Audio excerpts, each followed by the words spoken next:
Muy buenas noches, amigos y amigas que escuchan YSUCA. Sean nuevamente bienvenidos a su programa Abriendo Puertas, su espacio de reflexión sobre la realidad nacional. Este es un espacio producido por el Departamento de Sociología y Ciencias Políticas de la UCA. Mi nombre es Luis Aguilar y bueno, estamos muy contentos esta noche de poder compartir un tema interesante de realidad nacional con una miembro de nuestra comunidad universitaria.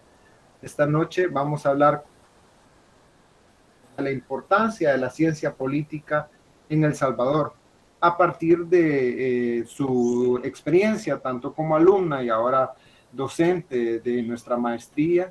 Y bueno, bienvenida Verónica, muchas gracias por aceptar nuestra invitación.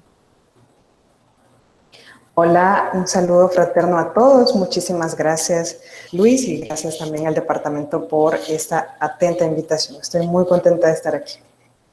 No, muchísimas gracias nuevamente por aceptar y compartirnos tu experiencia en este camino, este recorrido que no es fácil de ejemplificar, pero que afortunadamente tú has recorrido. Vamos a hablar esta noche para nuestros escuchas de YSUCA acerca de qué implica la maestría en ciencia política en El Salvador, sobre todo en el contexto de la Universidad Centroamericana. En este momento nosotros como departamento tenemos abierta la convocatoria para estudiar la maestría en ciencias políticas, ahora en una modalidad semipresencial, pero quisiéramos exponer a la comunidad de gente interesada en las ciencias, pues, cuál ha sido el recorrido de una mujer exitosa en este ámbito, una mujer joven, investigadora, miembro de nuestra comunidad, y que nos explique en este sentido, cómo surge, tal vez aquí hay unos antecedentes antes de entrar en materia, cómo surge el interés en la ciencia política, cuáles han sido los antecedentes que trajeron este interés en el desarrollo de esta ciencia. Bueno, sí, particularmente. Bueno, esto puedo remontarlo un poco al año 2014, cuando yo estaba cursando mi último año de la licenciatura en Ciencias Jurídicas, que es mi primera carrera, ¿verdad? Mi primera profesión. En esa oportunidad yo cursé una materia llamada Realidad Nacional. Esta materia es característica de la UCA, ¿verdad? No estoy clara si en alguna otra universidad existe esta asignatura, pero sabemos para quienes hemos estado en la UCA que esa materia de realidad nacional, esta cátedra incluso, viene de los jesuitas, ¿verdad? De Yacurí. Entonces, esta cátedra yo tuve la oportunidad de cursarla bajo la dirección de Danilo Miranda, que es un profesor también de este departamento de sociología. Y ahí fue prácticamente donde yo me puse en contacto de una manera mucho más consciente de cuáles eran las problemáticas que estaba atravesando nuestro país en ese momento. Y esto lo uno, ahí se me iba un datito con otra materia llamada Sociedad y Sistemas Políticos, que yo he visto más temprano en mi tercer año de la universidad, también con mi compañero Carlos Monterrosa. Y esto les parecerá un poco tal vez curioso y me dicen, bueno, ¿qué tiene que ver con la ciencia jurídica? Vea, porque es cierto, de acuerdo con el pensum, en aquel momento, todas las materias de derecho justamente tienen que ver con un área de derecho civil, de familia, laboral, tributario, y habían unas en aquel momento que se llamaban materias electivas. Dentro de estas electivas estaba precisamente Sociedad y Sistema Político y Realidad Nacional. Así es que de estas dos, ¿verdad?, terminando en el 2014 con Realidad Nacional, yo dije, bueno, realmente es importante conocer las problemáticas que existen en nuestro país, cómo abordarlas y principalmente ser conscientes de dónde surgen, ¿verdad? Cómo puedo aportar yo desde la ciencia jurídica también a esto, y ahí fue como mi primer acercamiento. Sin embargo, yo terminé mi carrera y yo dije, bueno, después sí quedó un poco ahí esa idea, tal vez la retomo o no, Y a la hora de decidir por un estudio de posgrado, dije, bueno, ¿será que me especializo en algún tema de derecho o exploro otras áreas? Así que empecé a buscar, vi el programa de ciencia política, que yo ya había tenido una pequeña idea, pero no la había madurado bien, simplemente era un interés, y ahí tomé la decisión. Así es que entro al programa y me doy cuenta que todo lo que implicaba, digamos, el conocimiento del poder en realidad, todos estos temas que uno solo lo ve como, por ejemplo, problemas con agua, contaminación, corrupción, temas de centros penitenciarios, temas de calles, carreteras, el tema de pobreza, todos estos temas que uno simplemente los escucha tal vez en las noticias o en redes sociales, pero el conocer un poco más a profundidad cuál es la raíz de esos problemas, que a veces es común, vea, la raíz, eso yo lo fui descubriendo en el programa de la maestría. Así fue como llegué ahí. Interesantísimo, que a veces hay unas materias en específico que lo terminan a uno decantando por una especialización en algo. En ese cual, digamos, hay unas premisas dentro de la Vox Populi, dice, no se debe hablar ni de religión ni de política, y sobre todo en una cultura predominantemente conservadora como la salvadoreña. Eso no complicado, o eso no complicarse la vida, hablar de política, e involucrarse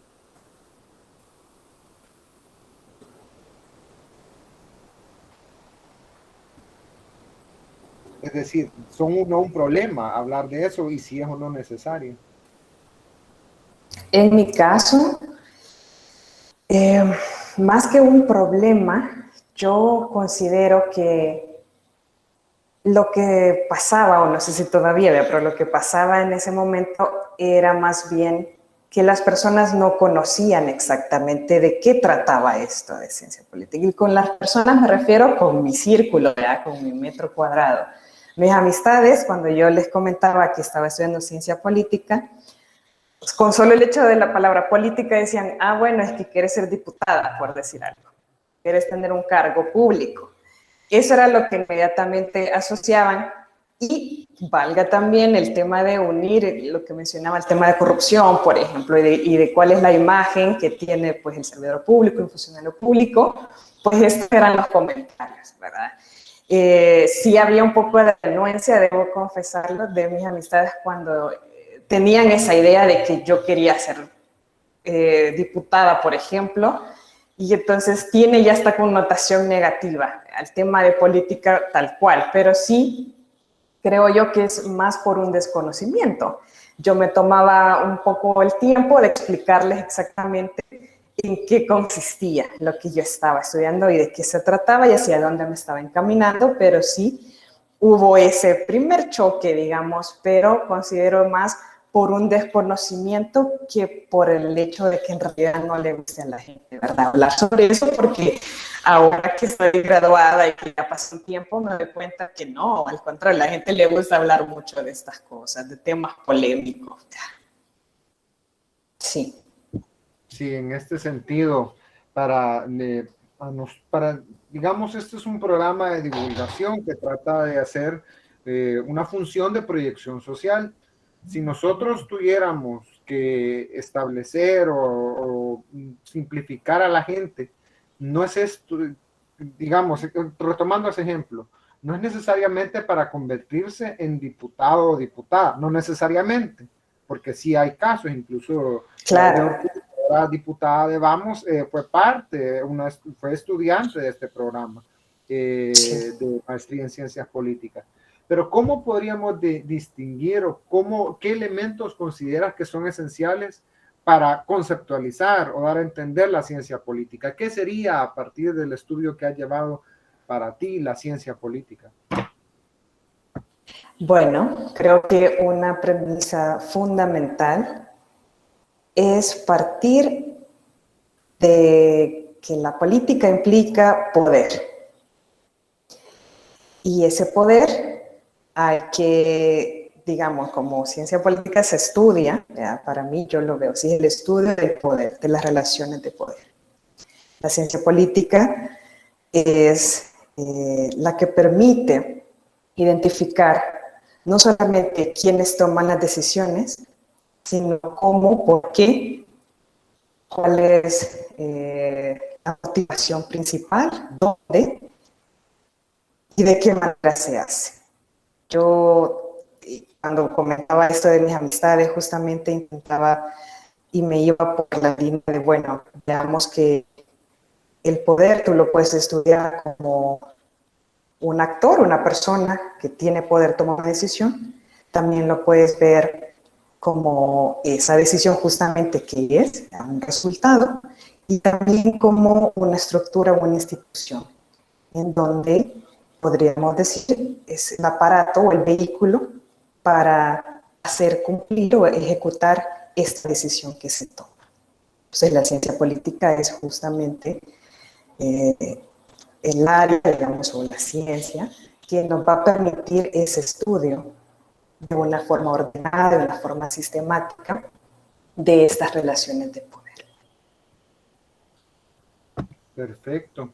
Es no necesariamente el ejercer el poder o el buscar ese cargo de poder, sino el estudio de esos que ejercen el poder para Claro. describirlos, analizar lo que se relaciona con eso. Ahora, cuando retomando otra cosa que mencionabas, muy importante, cuando uno habla el abogado, el diseñador, digamos, son más fáciles de conjuntar. Digamos, tengo un problema de salud, voy a...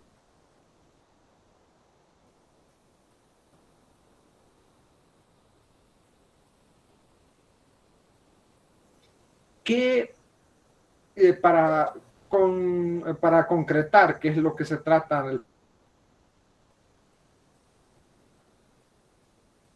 ¿Cuál era el contenido de estas materias de una manera más o menos general?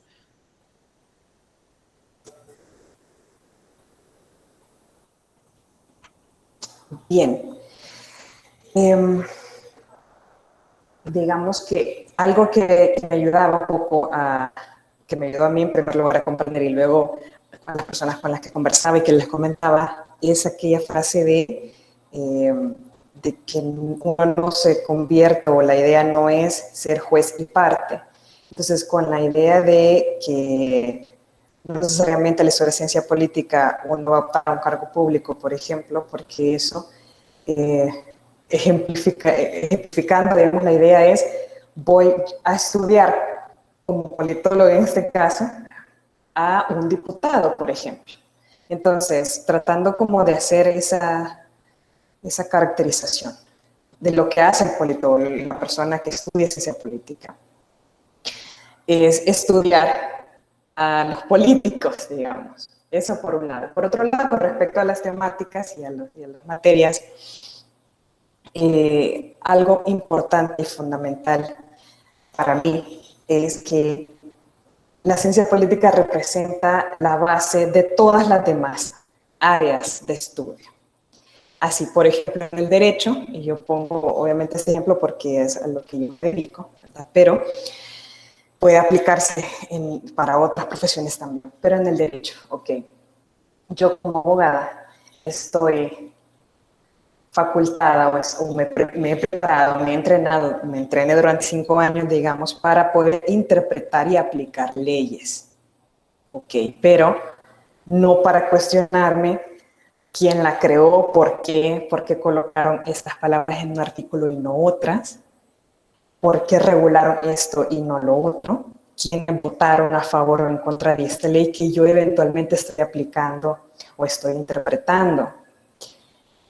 Entonces, con la ciencia política di un paso, si lo queremos ver, un paso grande atrás y me fui a los orígenes justamente, a poder reunir herramientas que me permitieran dar respuesta a estas interrogantes. ¿De dónde surge la ley? ¿Quién pensó de esa manera? por qué colocaron X y Z artículo y por qué no otro, quiénes estuvieron a favor o en contra, cuáles son los alcances, incluso en temas temporales también, y por qué al final, si yo la estoy aplicando de una manera correcta o incorrecta, estoy interpretando cómo se pensó o no, y poder evaluar incluso si está funcionando o no. Y esto, entiéndase por ley, porque yo soy abogada, pues una ley concreta, pero si alguien se dedica a alguna otra cosa, puede ser, por ejemplo, una política pública, por qué funciona, por qué no. Este tema de, por decir algo, el vaso de leche, que era un programa, también me acuerdo en algún momento. Entonces, la ciencia política es ahí donde se puede confluir, digamos, y sirve de base importante para el resto de áreas. Dentro del programa hay temáticas como representación de intereses, hay programas como el ciclo de la política pública, que un claro ejemplo, vuelvo a esto, es una ley. Y ahí en la ciencia política nosotros vemos, ok, esta ley pasó primero por una etapa de formulación de política. Se entiende como una decisión que alguien necesitaba regular alguna cuestión que estaba sucediendo en específico y entonces formulan esto. Así que, desde mi punto de vista, es la manera en cómo la ciencia política sirve de base para muchas otras áreas y así es como se puede ir uniendo. Y por eso es bastante útil definitivamente y ayuda a comprender principalmente todo lo demás. Sin duda, importante rescatar esto de quiénes, bueno, quizá una pregunta corta porque casi se nos acaba nuestro primer bloque del programa. Entonces, en ese sentido, ¿quiénes pueden estudiar ciencia política? ¿Puede estudiarla solo los abogados o es una ciencia abierta? ¿Y por qué sí o por qué no? Es esta respuesta, esa justificación. Desde mi punto de vista, toda persona puede estudiar ciencia política y toda persona debería estudiar ciencia política. Por ahí tenía un profesor que me decía, bueno, no decía todo, estudien ciencia política primero y después de cualquier otra cosa que ustedes deseen. Y esto yo lo he visto reflejado y como repito, es verídico, es auténtico. Yo lo recomiendo definitivamente como una ciencia base, así como en el caso de los jesuitas, por poner un ejemplo, tengo entendido que ellos para formar parte de la orden tienen que estudiar, por ejemplo, filosofía, teología, que son cuestiones como fundamentales para ellos. Así considero yo la ciencia política para cualquier otro profesional de cualquier otra área, es necesario, es útil, brinda herramientas de análisis bastante necesarias hoy en día. Así que cualquier persona podría estudiarlo y debería estudiar ciencia política. Importante destacar diferentes orígenes para los aportes en las diferentes ramas del conocimiento. Estamos esta noche con Verónica Hernández, abogada y maestra en ciencias políticas. Estamos en su programa Abriendo Puertas y hemos terminado nuestro primer bloque. Regresamos después de esta pausa comercial. Seguimos en esta noche hablando de la importancia de las ciencias políticas en El Salvador. Estamos con Verónica Hernández y en este segundo bloque vamos a hablar acerca de la aplicación de la ciencia política ya en el ámbito y el desarrollo de la investigación. En este sentido, Verónica, ya hablábamos fuera de la grabación de este programa, cómo era de importante las motivaciones de la investigación. Quisiera que compartieras a nuestra audiencia cuál ha sido tu tema de investigación desarrollado y cuáles fueron las motivaciones para desarrollar dicho tema, para obtener tu grado de maestra en ciencia política.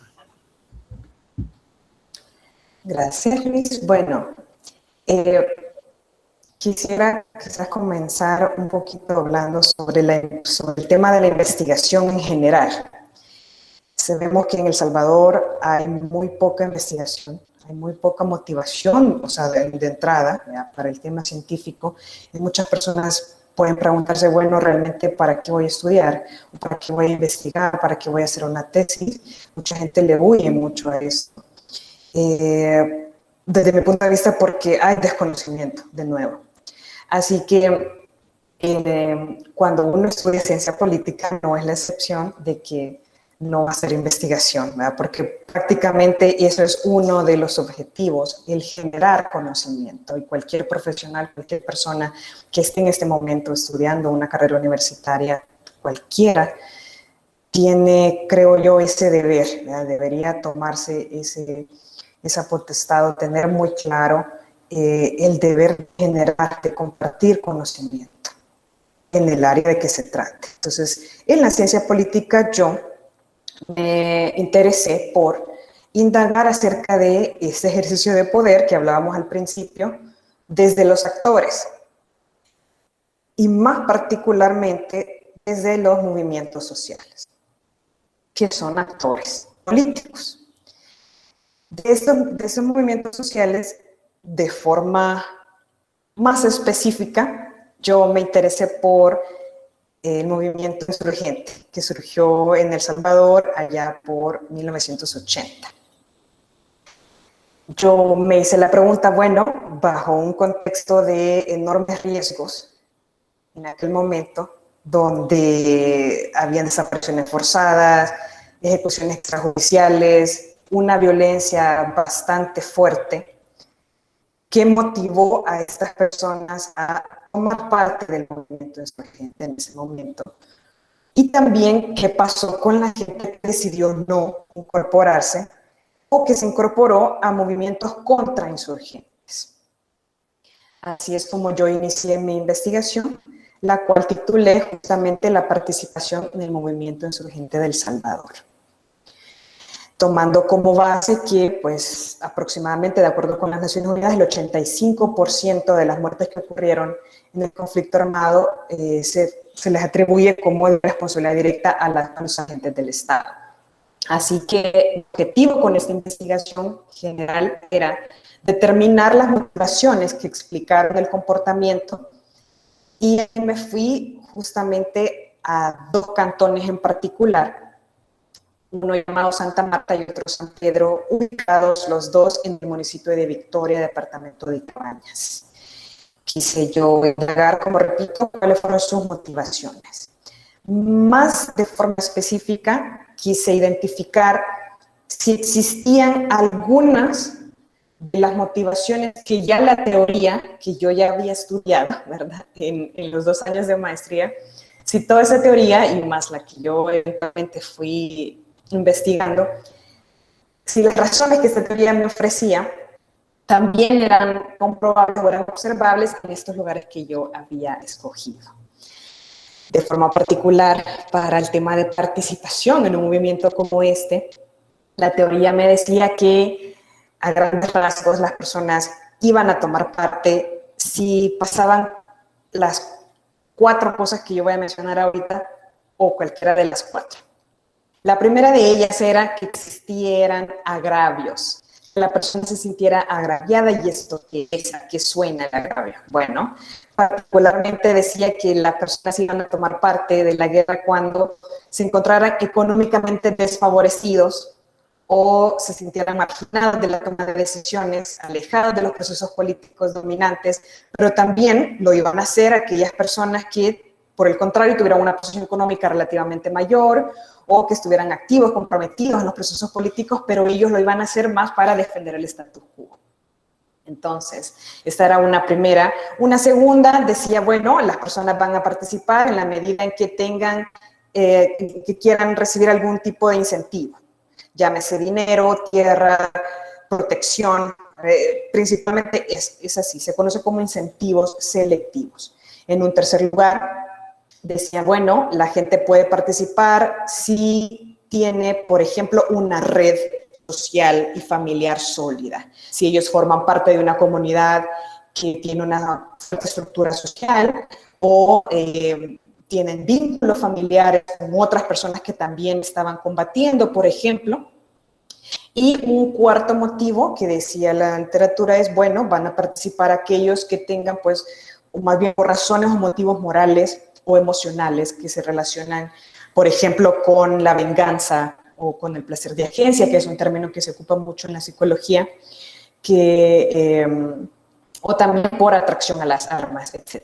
Así es como yo me fui con esa teoría y tenía que plantear entonces la forma en cómo averiguar esto, que eso es parte de las herramientas que también uno puede adoptar dentro de la maestría. De estas herramientas nos decían, bueno, hay una manera, hay un método que se llama método de similitud, que este es lo que nos dice, bueno, tráete dos casos que sean exactamente iguales, que tengan características iguales, pero que en una difieren. Y veamos por qué es esa la diferencia y que eso puede explicar lo que vos querés saber, que es por qué la gente participó o no. Estos son unos autores, ¿verdad?, que en el año 70 surgieron con este método que se llama el método de similitud. También dije, bueno, con este método también voy a hacer unas entrevistas para poder indagar un poco. Llevaba más o menos una línea temática, etcétera. Y también incorporé algo que es puramente de la ciencia política, que se llama, bueno, hasta el donde yo conozco, que se llama análisis cualitativo comparativo. Así es que me fui a estos lugares y me encontré con lo siguiente. Santa Marta y San Pedro, perdón, ahí me salté un poquito, los había escogido porque justamente son dos lugares que tienen, en ese momento incluso tenían las características similares demográficas, por decir algo, el 70-80% de la población se dedicaba a labores de explotación agrícola, en ese momento era el 85% de población rural, el 62% de la tierra aproximadamente se dedicaba, que estaba para cultivo, solamente estaba en manos de un 21%, entre otras características que eran sumamente similares. Sin embargo, en Santa Marta se tuvo una alta participación en la guerrilla, mientras que en San Pedro, en este caso, y en otros cantones cercanos, no se tuvo la misma respuesta. Así es que yo encontré y pude identificar al menos 20 personas. Dentro de estas 20, 11 participaron en la guerrilla, el resto participó en otros grupos contrainsurgentes, como por ejemplo Orden, y otros no participaron.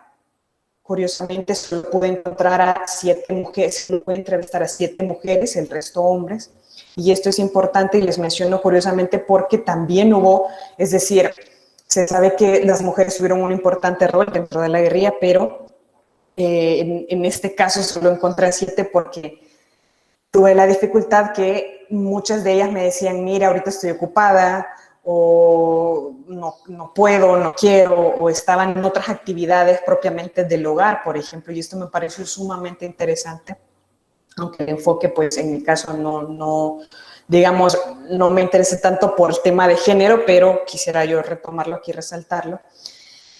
Me di cuenta que de todas esas personas en aquel momento, 14 de ellos tuvieron apenas el 3er grado de educación básica como máximo nivel de escolaridad. 11 de ellas vivían en un sistema de colonato, por ejemplo, es decir, no eran dueños de sus tierras, de las tierras donde vivían, donde trabajaban, y 11 personas eran mayores de 20 años cuando ingresaron o tuvieron su primer contacto con el movimiento.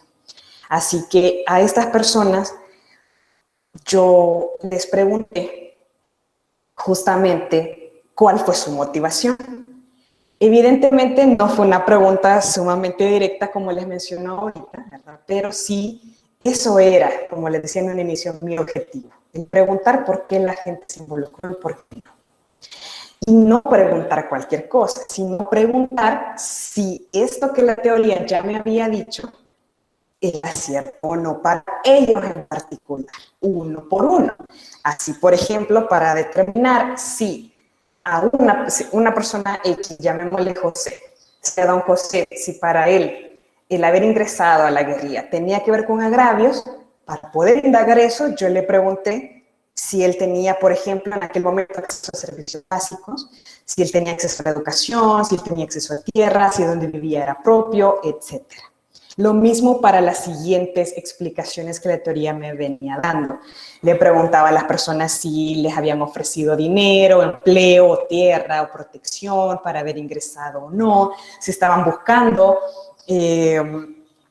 por decir algo, fama, reconocimiento, si se percibían que estaban más seguros dentro que fuera, si su primer contacto había sido por medio de un familiar o de amigos, etcétera, etcétera. Así que los resultados que obtuve fueron bastante interesantes, porque aquí cualquier persona podría decir, bueno, es que la gente se involucró en la guerrilla, por decir algo, participó en la guerra porque eran pobres, porque es que, acuérdense que en los 70, ¿verdad? 60, había mucha pobreza, entonces la exclusión y la rabia que la gente sentía, la injusticia, y por eso fueron. Ok, con esta investigación y con los resultados que yo obtuve, pude determinar que si bien es cierto, esa razón, el tema de los agravios, el tema de que la persona no tenía acceso a servicios básicos, ni siquiera había escuelas, unidades de salud, nada de eso, sí, es cierto. Pero para unos resultó cierta también otras motivaciones, como por ejemplo, tuve un caso en particular de una persona que su familia era adinerada, en el sentido que era dueño, su familia, de bastantes extensiones de tierra allí en Santa Marta, donde trabajaban los demás personas como colonos. Es decir, yo tuve la oportunidad de entrevistar a una persona que formaba parte de las familias terratenientes en ese momento. Y uno podría decir, bueno, usted no tenía necesidad, entre comillas, de haber ingresado, de haber apoyado al movimiento, porque su familia es quien tenía todo el dinero ahí, manejaba las tierras, etc. Pero la persona me dijo, yo lo hice porque tomé conciencia. Así, entre otras cosas, ¿verdad? Tomé conciencia que, por un lado, era un trato injusto el que recibían estas personas que trabajaban para la tierra. ¿Por qué? Porque de lo que cultivaban, el mayor porcentaje y los mejores granos se quedaban para los dueños de las tierras y lo demás para ellos.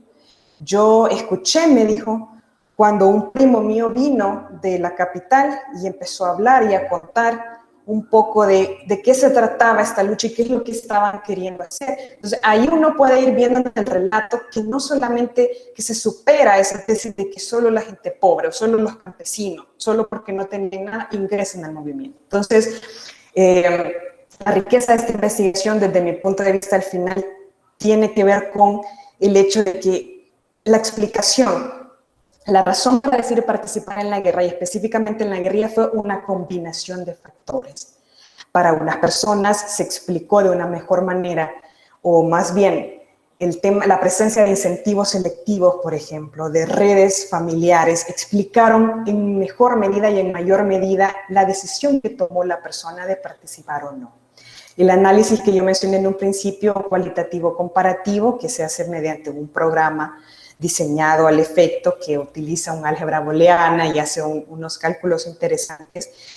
Ese programa lo que permite justamente es evaluar el peso, digamos, de cada una de las variables en este momento, en este caso que fueron 4, que yo las mencioné en un principio, los agravios, los incentivos, evaluar el peso que estas 4 tenían para explicar de una mejor manera la participación en el movimiento.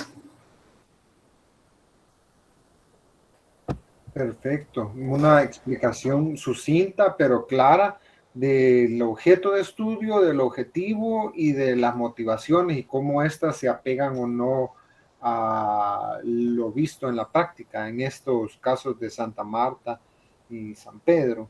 Ahora, me surge, no creo que logremos abarcar todas las preguntas que tengo acerca de la investigación, pero hay, digamos, hay una sección en ese programa que se dice o que se llama Así lo dijo, y voy a retomar una declaración en Twitter y luego hago mi pregunta. En ese sentido, aquí hay un usuario de Twitter llamado Juan Pineda que dice: la guerra insurgente hace que cuando la izquierda toma el poder, ordenan el asesinato de sus bases para victimizarse y deslegitimar al gobierno. Eso hizo el FMLN en El Salvador y eso hace el M-19 en Colombia. Quizás no es directamente el objeto, el tiempo de estudio, pero hay alguna relación. Mi pregunta va en lo siguiente: ¿se puede decir que las personas toman la decisión de entrar a un movimiento insurgente, es decir, de una opción de bottom-up, o se puede también establecer una, o de abajo hacia arriba, o se puede establecer que también no hay mucha capacidad de agencia o de discreción, sino que la grande, o hay una estructura que decide y que la persona prácticamente a estar inmiscuida en dicha estructura tiene poca capacidad de agencia?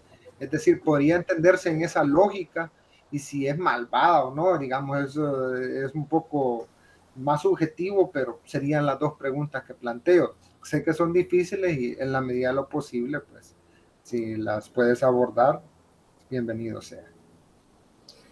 Vaya, considero que, de acuerdo con lo que yo pude investigar a lo largo de un año aproximadamente, es que no todas las guerrillas son iguales, ¿verdad? No todos los movimientos guerrilleros son iguales. Así, por ejemplo, el de Colombia tiene sus particularidades en tema tiempo incluso, ¿vale? Se prolongó bastante su presencia y su actuar, en contraste un poco con el de El Salvador. Así que partiendo de esa idea de que no todas van a ser iguales, pues sí considero que puede existir tanto una incorporación desde arriba, si lo queremos ver de arriba hacia abajo, o de abajo hacia arriba. Una constitución, ¿por qué? Porque para que exista un movimiento se necesita también una estructura, una organización. Quiera o no quiera, considero yo, van a haber líderes. Si lo queremos ver, ok, en algunos casos es uno el líder, en otros es un grupo, en otros son todos, puede ser, es una cuestión bien subjetiva, digamos. Así que en la primera parte considero que sí puede haber temas de incorporación, digamos, de participación o de interés, tanto desde las cúpulas, digamos, por poner un nombre, como desde las masas. Ahora, algo que quisiera también mencionar, por lo que menciono esto de que se explica por un conjunto de factores la participación, de manera particular para El Salvador y para los casos que yo pude estudiar, es que cuando el individuo no muestra interés por instruirse más allá de lo necesario, entre comillas, o de lo posible, no busca comparar su situación actual en relación con otras personas de su mismo grupo, asumiendo una actitud crítica y solidaria frente a esta situación, ¿verdad? Por ejemplo, que este individuo, ante la posibilidad de un cambio en el cual median acciones violentas, en lugar de buscar alguna ganancia o crear vínculos, busque más bien protección y sobreponga su ánimo de supervivencia, es muy probable que la persona opte por no participar en absoluto o que opte por participar en grupos que defiendan su status quo, mientras que cuando un individuo se encuentre en descontento con su posición en la sociedad en la que convive, sin que tal situación le impida cultivar una actitud de interés, de análisis, de crítica de su entorno y circunstancias, esta actitud sea suficiente, digamos, para estimar que sus principales problemas, sus principales problemáticas pueden ser cambiadas. Así como cuando esta persona anteponga sus ideales al ánimo de sobrevivir nada más, ¿verdad? porque ha comprendido lo importante y lo necesario que es protegerse, pero también defenderse. Y cuando esta persona cree sus propios espacios de participación o se valga de los que ya están cimentados, ¿verdad? Para fomentar esta participación justamente y externe su deseo de obtener éxito, por ejemplo, en lo que considera justo, entonces es muy probable que decida participar en una guerrilla. Así que es una cadenita, ¿verdad?, de hechos, de circunstancias, que al observarlas y tras esta investigación puede determinar van a explicar mejor o no, y hay comprobabilidad, porque esto definitivamente, las investigaciones que se hacen en la academia, ninguna es absoluta, ninguna va a decir es que esta es la respuesta y ya, como en otro tipo de ciencias, por ejemplo, la cura para XY es esto, o la vacuna es esta, no. En las particularidades de ciencias políticas y ciencias sociales, la respuesta que uno da es una respuesta más o menos, digamos, lo más cercano posible a la verdad, pero no es la verdad absoluta y definitivamente esto puede variar. Y algo importante que quiero mencionar, casi ya no sé cuánto tiempo tenemos, pero algo último para una futura investigación. ¿Qué fue lo que yo descubrí también aquí? Bueno, que las motivaciones, al investigarlas, cuando empieza el movimiento, pueden ser una, que son estas que yo encontré. Pero ¿qué pasa? Y sería interesante revisar si estas motivaciones se mantienen cuando el movimiento está, por decir algo, como en la mitad, o cuando ya está casi, que como por decir algo en nuestro caso, en el 88-89, ir a preguntarle a las personas que entraron en esos años, que ya estaba casi lo último, si los motivó estas mismas cosas que lo motivó a la gente cuando en el 78, 79, 80. Así que esto también creo que es importante tomarlo en cuenta. Súper interesante. Bueno, eso de la alienación, de que la persona al desarrollar más herramientas de educación parecería más proclive, de acuerdo al caso, a que no sea falso que se meta en un movimiento insurgente. Y como dicen, no es que se trate de ver la verdad, sino que a partir de un caso, delimitar algo que no es falso. No es falso que en este caso, en estas circunstancias, se han dado dichos factores. Algo también, lástima, es bastante amplio lo de la investigación, pero quizás ya casi finalizando, quisiera que nos compartieras tu experiencia ahora, luego de terminar la tesis, cómo ha sido ahora orientar a otros y a otras a realizar la tesis, cómo ha sido este cambio en el rol, pero lo enriquecedor que resulta ahora dirigir o acompañar los procesos de alumnos y alumnas que están en este asunto. ¿Cómo ha sido esta transición y qué retos y qué satisfacciones ha dejado? Bueno, dentro de las satisfacciones, sin duda alguna, para mí es el poder compartir este conocimiento que es limitado, ¿verdad? Pero el que tengo hasta este momento con personas que llegaron a la maestría con ese mismo anhelo que yo en su momento, de querer transformar de alguna manera esta realidad, esta sociedad en la que vivimos.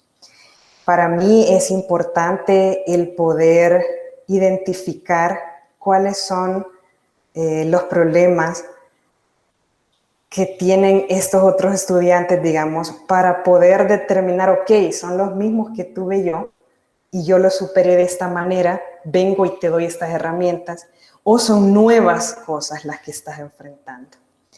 Así que yo me siento bien contenta, la verdad, de poder aportar este granito, de poder ser una especie de lucecita, ¿verdad? Para estas personas, porque uno, bueno, yo, ¿verdad? Puedo ver el interés genuino por descubrir algo, por aportar algo que tienen estos estudiantes, pero hay muchos que se apagan o que se desaniman y dicen, no voy a poder, porque simple y sencillamente tal vez tienen miedo a preguntar, porque tienen miedo a que les va a salir mal, porque es algo que nadie lo ha hecho, y con este nadie lo ha hecho me refiero a personas que ellos conozcan, ¿verdad? Entonces, esto es lo que yo puedo identificar, así que considero que uno de los retos es justamente el dotar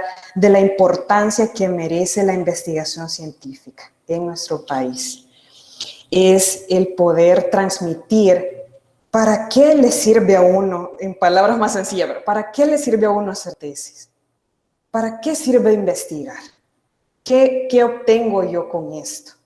Y esa pregunta de qué obtengo yo es la que mucha gente le da su respuesta, ¿verdad?, de manera egoísta, si lo queremos ver, y es como, ay, no, qué aburrido, no, qué complicado, no, no entiendo nada. Pero ¿por qué no nos preguntamos qué le voy a aportar yo a mi sociedad? Porque para eso se supone estoy estudiando. Lastimosamente hay un enfoque en nuestro país, considero yo, de la educación como mercancía. Y hay mucho fomento hacia carreras solamente por dinero. Es decir, al estudiante, yo no estoy menospreciando ni diciendo unas carreras mejores que otras, no. Simplemente cuando yo voy a tomar la decisión de estudiar algo y de hacer algo, en este caso, por ejemplo, tesis, o estudiar la ciencia política, ¿por qué mejor dentro de las razones en la 1 y en la 2 coloco cosas diferentes para ganar dinero? Entonces, eso para mí es sumamente valioso, es importante, eso es lo que le da sentido realmente a lo que estamos haciendo. Y yo lo puedo ver ahora y se los puedo transmitir a las personas que estoy asesorando, ¿verdad?, que estoy guiando. Y uno de los retos es justamente ese, cambiar el enfoque de la educación y colocar en el lugar que merece la investigación científica ese valor. Y no es porque uno se va a jactar y uno se va a creer más que los demás, como por ahí comentan en redes sociales, es que ustedes los inteligentes o ustedes los que se creen mejores que los demás. No se trata de eso.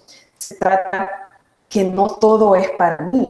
Todo lo que yo aprendí como politólogo ahora, como estudiante de ciencia política, tengo en alguna medida la responsabilidad, yo lo veo así, de transmitirlo, porque solo a mí sola no me sirve eso.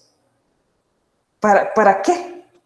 O sea, esto yo lo veo así, ¿verdad? En la medida en que yo no lo transmita, entonces hasta ese momento no se va a hacer efectivo, si lo queremos ver, el conocimiento que yo tengo, que yo he adquirido.